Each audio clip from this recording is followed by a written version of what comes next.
Hello and welcome to Hopeful Conversations. I'm Vicki Montague and today I am joined by Viji. And Viji is someone I honestly can say I do not know.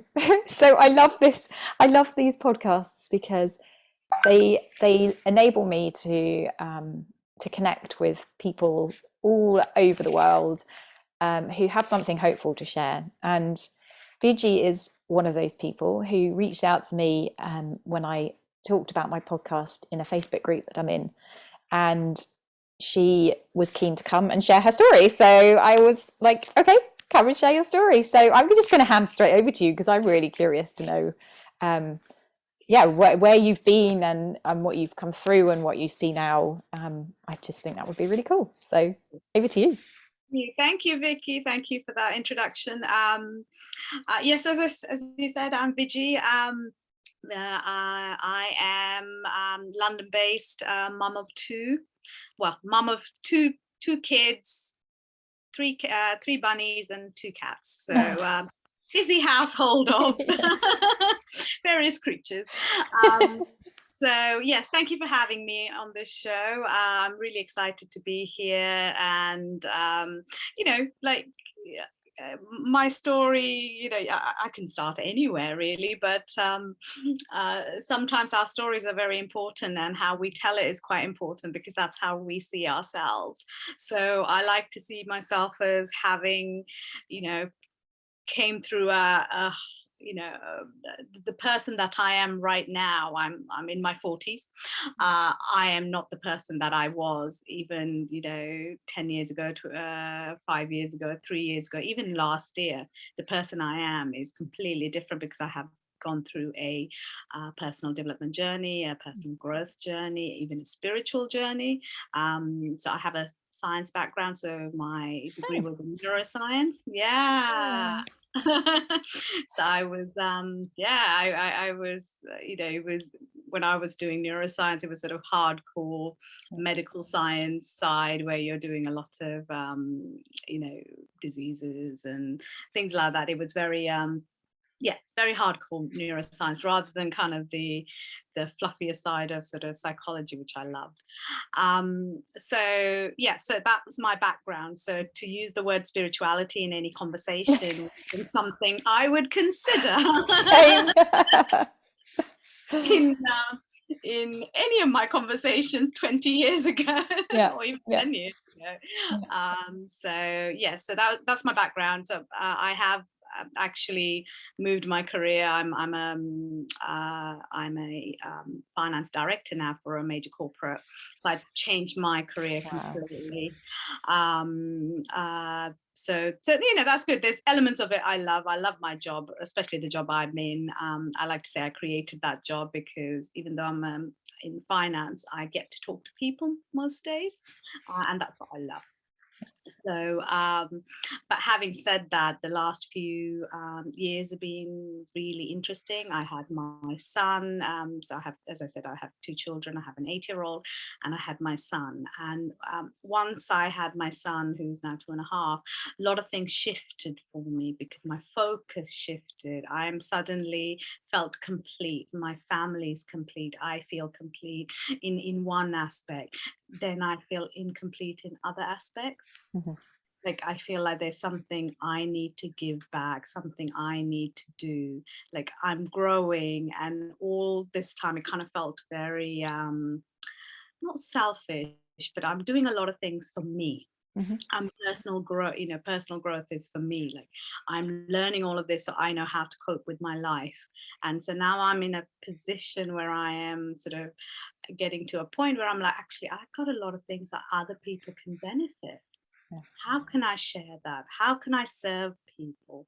Is the space I got into after my son was born, because I had probably a lot more time to think about as well. So I started on a coaching journey. So I'm training to be a coach. Which sort of felt like a natural progression, and I'm honestly blessed enough to be sponsored by my company and be supported by my company. Wow. Even though coaching and finance, you would think, is probably completely two separate roads going in opposite directions, they were so supportive and sort of helping me on my journey, which I'm sort of like, gives me goosebumps. I'm like, I used to think of these two careers as something completely separate, and suddenly has become together for me. Wow. So yeah, so I'm on a journey, which is, it has its little bumps at times. I gotta say, a full-time job, 2 kids, busy household, and a coaching training, and while also doing some coaching, is Wow. time management is what I'm working on. It gives me that fulfillment. I feel like I'm sort of doing everything that I'm supposed to be, that I want to do. So, And what was it that took you into the personal development stuff in the first place? Like, what was going on that made you think, I need to do something for myself? so I think I've always sort of had that side, and probably that's the reason I chose neuroscience. I always had this phrase, mind over matter, even from a kid, a young age. I knew that my mind and my thoughts had something to do with what's showing up in my life. But I thought it was the other way around. I remember when I was in 15, something happened to me that I really did not want happening to me. And this happened to a friend, and I was thinking about it a lot, and it happened to me. And I thought, oh, if I have to be careful what I think. The things that I don't want is going to show up in my life. Yeah. So I have to be careful what I think. So I had those kind of thoughts Yeah. when I was 15, 16. So I think the natural progression was I went into neuroscience to try and figure out what's in my head. That didn't help really. Like it helped in certain knowledge base, but not in a sort of, I suppose, psychological or sort of a spiritual way. So yes, I was sort of in that journey. Obviously, The Secret and the Law of Attraction was one of the starting points, probably about good 15 years ago now, or probably 20 years ago.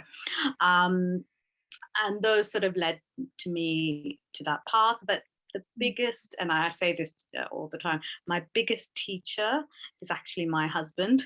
Because for anyone who's been married, they know, like, sometimes that intimate relationship brings out a lot of learning points, because you're sort of two different people coming together, and probably the reason that both of you came together is for that shared journey and shared growth. Because I kind of thought to myself, I kind of had an easy life until I got married. That was my story. Oh my God, I had like a easy childhood, and then I come together in a marriage. Oh my God, there's so many, like usual issues, but a lot of things to deal with. But that was a catalyst as well. Like, how do I deal with my marriage? How do I deal with this other person who's in my life, who I love very much, but also seem to kind of clash a lot? How do I deal with that? Was perhaps the other major step that made me on that personal development journey. Yeah. So, and what did you? I'm curious to know what you discovered about that. So I mean, loads of things. I think someone in one of the sort of the Ultimate Coach podcast mentioned personal growth is like peeling an onion. So you're kind of always peeling things. Yep. To it, and I think that goes for everything. So marriage and how you grow in a marriage is like peeling things, peeling an onion. So I think a lot of the times in early days, it's like, I must change him. Yeah. It's always the stance most people take. Other person's wrong, we must change them. Then you get to a point, actually, no, I need to change myself. And I knew that conceptually, I knew that theoretically, I knew that, but it took quite a few years to actually put that into practice, meaning that everything resides within me. I must change myself, or I must be aware of my behavior, my thoughts, my beliefs. Everything's internal. Everything's coming from internal and projecting out, not the other way around. So the moment I stopped trying to change him. Mhm. A lot of things changed. That was the starting point. Then I realized that the perfect childhood I thought I had, there were, like, for a child, even the smallest thing can impact you in a way that as an adult, you sort of don't even think it's a big thing. So I always said I had perfect parents, perfect childhood, not many major traumas of any sort. But then I realized I can be quite indifferent. I can be very withdrawn. I can be in my own world. I'm very self-sufficient. I'm independent, which, qualities that you think is a good thing. Mhm. But being independent, self-sufficient means that you don't ask for help and you don't relate to the other person as much as you would. And that's another penny drop moment for me in my marriage, that actually that is why he's feeling what he's feeling, probably not loved, not cared for, is because I'm this person on my own. I'm not letting him in, and I'm not just don't need anyone's help. So that was another penny drop moment, that there is things I can work on. Yeah. And then in the last few years, literally the last year has been really what's the word? It's been high growth time. Mhm. We had some difficulties, and I think there was a point in in our conversations, I put my hand up to the universe and said, I'm done, I'm done, I'm done, I'm done feeling like this. Mhm. Like it's they say the dark soul of the night. I guess I felt that high emotion time, and after that there was a release. There was like a serious, like, wow, we've kind of gone up to the peak Mhm. of sort of feeling having all of these uncomfortable feelings, and then sort of after that we sort of came down. I came down on an emotional basis, and I've sort of learned to handle things so differently now. I don't take anything as an offense. If someone is venting or having a hard time, I see it as just that they are having a hard time. Mhm. I don't take it personally. It's not about me, unless there is something I'm feeling and therefore something's resonating and I'm feeling angry. That's my anger. There's something going on within myself that's making me angry. Mhm. But if the other person's being angry, venting, whatever it is, it's nothing to do with me. And most of the time I feel it inside that it's nothing to do with me. So I'm like sort of try and keep my heart open and listen to him or whoever it is I'm speaking to. Just keep my heart open, listen, just listen, because listening itself is so powerful. And I hadn't realized this until I started this coaching journey. Listening is so powerful. Listening is being loving, giving someone the space to speak, whatever it is, however hard it may be. If something that you're hearing is hard for you, then there is something that you need to work within yourself. So I think I love this story. I don't know where I heard it from. It's like when you have a wound, when someone comes in, rubs some salt on your hand, you're like, what? Why are you doing that? It doesn't affect you. You think it's silly, but it doesn't affect you. But if you have a wound on your hand and someone rubs salt on it, it hurts like anything. And that analogy is how we are as human beings. We have a lot of hurt in ourselves, and when someone comes and does something, it hurts a lot more because we already have a wound that we need to heal, and we haven't healed it. So if we don't have a wound, if we don't have wounds and traumas and things that we're walking around with, when someone does say something, we see that as not personal, but actually they're in pain, and they have wounds that's hurting them. And so you become more compassionate in some ways. At the very least, you probably think they're silly and kind of at least don't take it personally.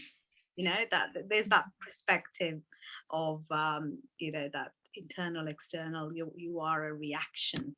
You have an option to react to how how the other person, whatever the other person says, you have an option to react in the way that you choose to. So I think that's powerful, to have that powerful choice. I love that analogy that you used, and it's so true. The compassion that you have when you see that the only reason that someone would be behaving in a challenging, let's say, way is that they themselves are being challenged. And the way that I talk about that in my coaching is that we live in a world of thought, that our experience is entirely created through our thinking, and that our thinking comes from our conditioning and our beliefs and our, all the things that we've gathered along the way. So we all have a completely different experience of the world. We don't live in the same world. We might seem to live in the same world, but what we actually see and perceive is completely different. And what you're saying is exactly that when we understand that, and I think you mentioned about our experience coming from inside, not from outside. When we understand that, it makes relationships so much simpler, because we understand why the other person, well, we don't know why they're being crazy or acting the way they're acting, but we can know that they're caught up in some difficult thinking, and that by the nature of thought, that's going to pass, and it has absolutely nothing to do with us. We just happen to be standing there at the time when they've got busy thought going on. Yeah. So I love that. Exactly. And that's such a penny drop moment. Yeah. Right? You realize that everything's internal. Everything's and sometimes, yes, I think a lot more people are open to that idea that everything's coming from us. Thoughts are creating our experiences. Conceptually, people understand that, but when you actually start experiencing it, I think it's another ball game.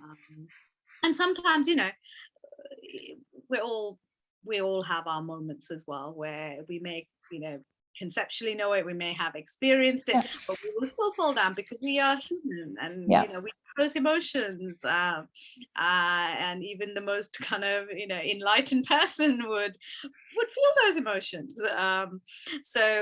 And that's okay. And when you have that compassion for the other person, and you notice that they're going through a difficult time, you also need to bring that for yourself. Yeah, when you're going through a difficult time. Yeah, absolutely. Okay, whether that's taking that time out, or doing some, I don't know, for me it's Netflix and binging on food, that's okay. It's okay to do that if you're sort of having that moment, but also knowing that too shall pass. Yeah. That will pass, and that you have tools and techniques that you can use to get yourself out of there as well. And what I've noticed is the more work you do on yourself, that time lag is really quick. Yeah, you can get yourself out a lot quicker than previously. Yeah. And I was going to say, what comes to mind is that often we talk about the experience coming from the inside, and it's coming from thought, and often people can get tripped up there and then start to think, okay, so it's my fault that I'm having this experience, or I've got to change my thinking. And I think what I share with my clients is very much that we have an exploration of what thought is for a start. Like, what is thought? Like, where does it come from? Do you put it in your mind, or does a thought just appear? And through that exploration, for me and for my clients, it becomes very clear that thought just appears and thought just disappears. And that actually has nothing to do with us, but we experience it in the body in a felt way. And so that kind of takes away that responsibility almost, that it's on me to change my experience. It's just a there's just energy passing through the system, and the less attention we pay to it, the more able it is to do its thing, which is, if anyone's ever done mindfulness, it's thought just comes and it goes. It comes and it goes. That's the natural way that the mind should work. But what often happens with us is that a thought comes in, and it's a familiar maybe it presses a button on our conditioning or our beliefs or whatever has happened to us, and we kind of almost grab hold of it and create a massive kind of thought storm out of it.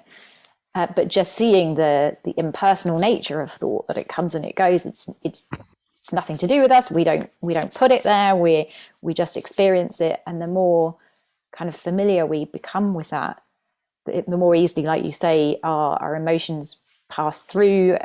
The stuckness, that feeling of insecurity moves on much quicker.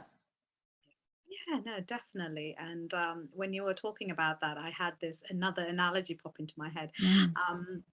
Sometimes, when you're stuck in your thought, when you think you are your thoughts, so Yeah. literally you are your thoughts. Yeah.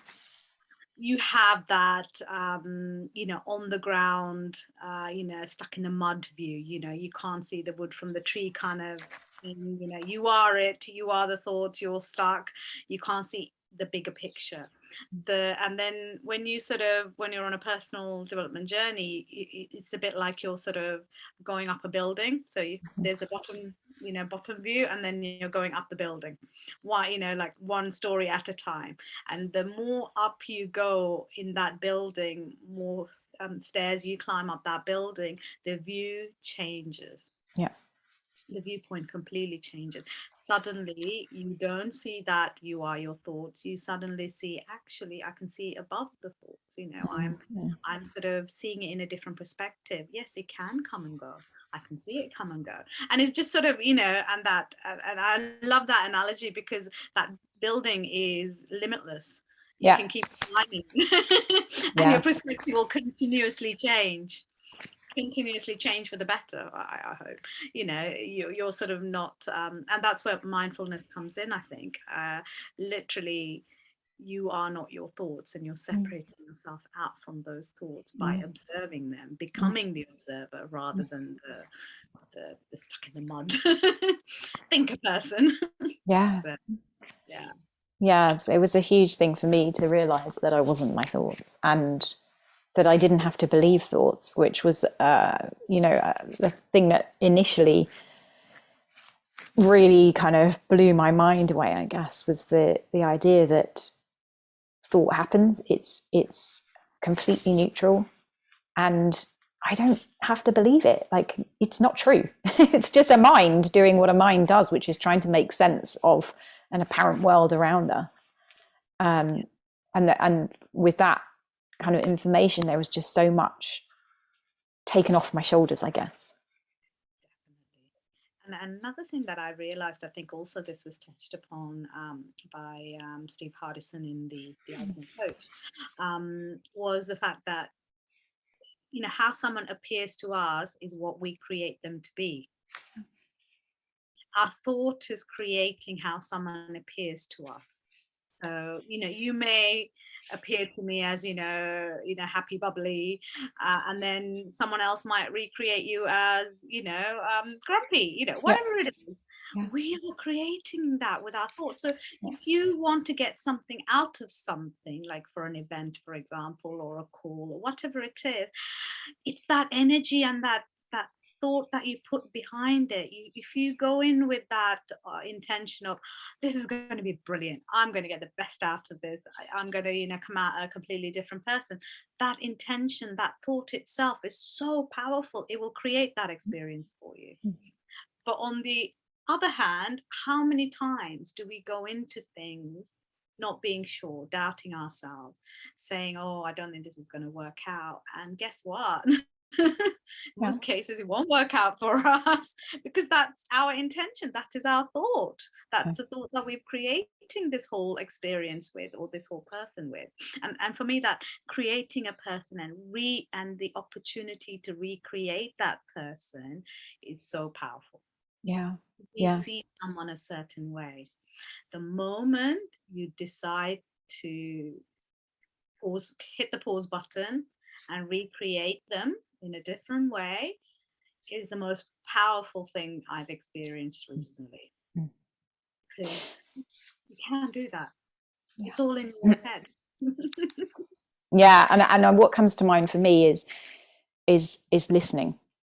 is what are you paying attention to? And I think Steve Hardison really expressed that beautifully. Both Viji and I were at an event recently, and he talked about, you can make some judgments about my behavior, but whilst you're doing that, you're basically listening to your own thinking. And we all have the opportunity to notice when we're listening to our own thinking, when we're, like you say, prejudging someone or how something's going to go. We're completely in our own world. We're not in reality. We're not present. We're somewhere else. And when we catch that, we have the ability to come back into presence. And in that space, there's an openness to seeing something completely different. So it's not even a changing, like attempting to change our thinking. For me, the way I see it is that it's very much noticing where your thinking is, noticing where your attention is. And if it's within your own thoughts, you're going to have one type of experience. And if it's once you've noticed that and you bring yourself back to the present, then you can have an entirely different experience. And that's so powerful for me when I'm coaching. Is, thoughts can come in and they can affect how I'm being with somebody or how I'm seeing a situation. And as soon as I catch that and let it go, then I'm back present and open with that person to see something completely different. Yeah, exactly. That openness is so key with any relationship, not just coaching, in the house with my kids. I'm so aware of it with my kids sometimes because it's almost like easy to ignore them. I think because we sometimes do, me personally at least, I'm more mindful that I need to be open myself and be listening to them, giving them the attention that they need. It might not be something big for me. When my 8-year-old's talking about Minecraft, honestly, I feel like I need to switch off. But for her, it's important.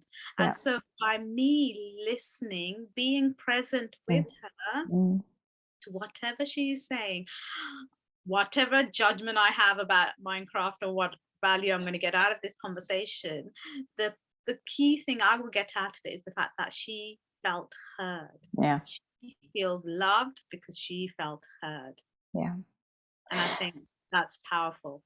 It is. And I love that example, because I mean, how easy as a parent is it to you can have a child speaking to you and all you're thinking is, oh, what are we going to have for dinner? Oh, this is really boring.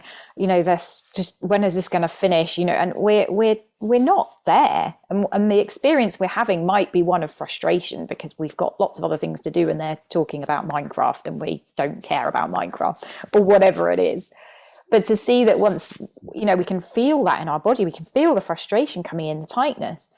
That's the nudge, I guess, to come back to the present, to stop paying attention to that thinking and to just be present with what's in front of you. The child animated about Minecraft and our experience shifts immediately. Exactly. And I think it's a brilliant, because they say things that adults normally wouldn't. Like, my daughter says to me, "Mummy, you're not listening to yes. You can't fool them. Yes, I'm actually not listening to you." Yeah. And I think that's why, and when they are throwing a tantrum or when they're in a mood, you realize it's correlated to how I'm feeling. Sometimes as well, like, if I'm calm and I've collected, then I can be there for her. But if I'm in a mood myself, we're like feeding off each other. And those are kind of such brilliant things to pay attention, because with adults it might not be so easy to spot, but with kids it's so much easier to spot. Therefore you can catch yourself a lot quicker on how you are being, I guess. Yes. Yeah, I love that there's so many clues in that in that external world. And animals are a great example of that too, that when we're calm, I mean, horses are the best example in the animal kingdom that I know of, but when we're calm, they read that and they respond in that way. And when we're busy in the mind, they pick up on that and their behavior can change too. And it's like you say about children, you can see that in them. And I just think that's such a huge thing to know, is that where we're at, where our mind's at, when our minds are settled and quiet, that has an impact on people without words. There's no words required. And when our minds are busy, we've all had experiences of being in a room with someone who's really stressed out and really like going crazy in their heads, and we feel that. Yeah, no, definitely. It's funny you say that. I really am so conscious of feeling the energy of the room nowadays. Like, I was in someone's house yesterday and I felt uncomfortable. I felt an energy, and no judgment, but I think sometimes that's, when you feel that, I think it's so important that you're sort of being tuned in, you're tuning in to that next level of awareness, which is sort of giving you clues. And I was thinking to myself, wow, okay, that's, I'll just sit with that. That's, Yeah. good to feel that, good to know that there is that energy difference in rooms and in people's houses. Just I was kind of, I was being curious with it, rather than trying to be judgmental. And I think being curious with a lot of things is perhaps, especially uncomfortable feelings, is perhaps a great way to be. Absolutely. It takes us into that openness, doesn't it, of I don't know, rather than into the closedness of the mind making up something, because ultimately that's all it's doing. It doesn't know. The mind wants to know, wants to make meaning of everything. So it's very easy for the mind to, oh, well, this is negative, there's bad energy in here because this has happened, or we don't know. And like you say, the curiosity allows us to just sit and be open. Yes, exactly. And I think from this conversation, that's what I'm getting out, is the openness and listening. And now, honestly, when I'm really want to listen to someone, I do visualize my heart opening. I think that really helps me to pay attention, because I'm telling myself, just listen, open your heart and listen. Because I think that's beautiful. I that's really helping me to listen, because sometimes I'm a talker. Problem with talkers is sometimes you're listening to talk, rather than listening for listening. And that is something I personally am working on, is because listening is so much harder than talking. So much harder. At least for me anyway. So that's a skill that I need to hone in as I go through my journey as a coach. So that's beautiful, and I love that. I'm going to leave our conversation on that note, because I think there's so much power in what you just said, having the intention of opening our heart to people. Because what, to me, that does is it moves us from our mind, from our thinking, into a space of knowing, into an openness, which is just a completely different place to be. And change happens. Definitely. Gorgeous. Oh, thank you so much, Viji, for coming on the show. Is there any way, if people want to continue to have this conversation with you, or how can they find you? How can they connect with you? So I'm on Instagram as Psychology of Abundance. And I'm on Facebook as Viji Sujen. Lovely. VIJISUJEN. Fab. I will put the links anyway below the video, below in the podcast notes. So thank you so much again for coming on, and I hope to catch up with you soon. Yay, thank you for this opportunity. Take care. Thanks. Bye-bye.